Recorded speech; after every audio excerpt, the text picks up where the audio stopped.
Hello and welcome to my channel. Today I'm taking a look back at the film Dreamscape. The year was 1984. Summer was over and I was just beginning the 8th grade at Mill Creek Junior High School.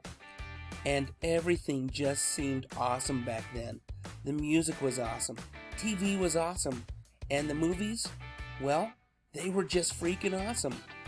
Some of the top movies at the box office that year were Beverly Hills Cop, Ghostbusters, and The Karate Kid. However, there were two movies released that year that really scared the heck out of me.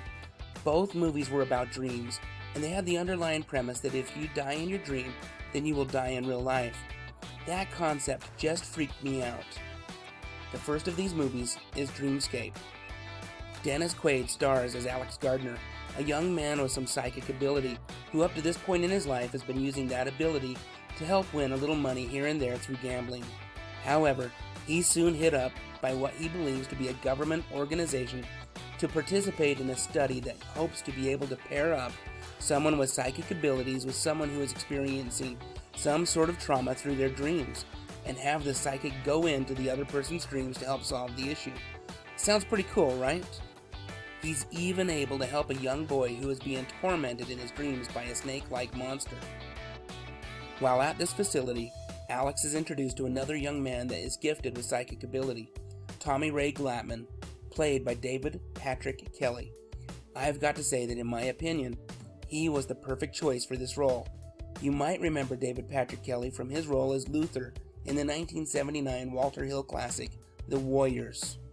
It's clear that Tommy doesn't have the same moral compass when it comes to how and when he's willing to use his psychic abilities. In fact, Tommy has been recruited to help out with the plot to assassinate the United States president by going into the president's dreams and killing him there.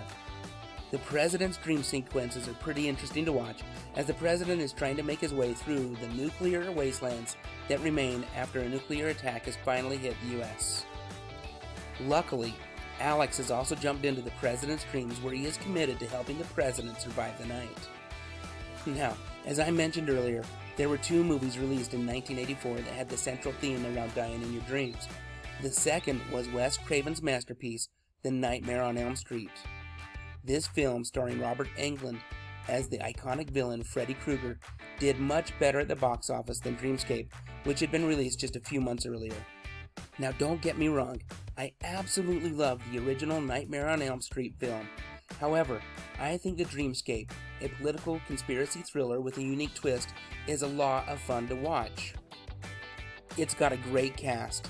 In addition to Dennis Quaid and David Patrick Kelly, it's got Max Van Sydow, Christopher Plummer, Kate Capshaw, and even an appearance by George Wendt.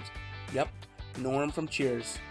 If you haven't seen this film, and you liked Nightmare on Elm Street, I would suggest that you add it to your list of movies to watch. Here's one last picture of David Patrick Kelly as the snake monster from Dreamscape. Did you see this movie? And if so, what did you think about it? How do you feel it holds up today? I look forward to reading your comments about this movie. Also, I would be very grateful if you'd consider subscribing to my YouTube channel where I talk about movies, music, and TV from the 70s and 80s. Thank you so much for watching and have a fantabulous day.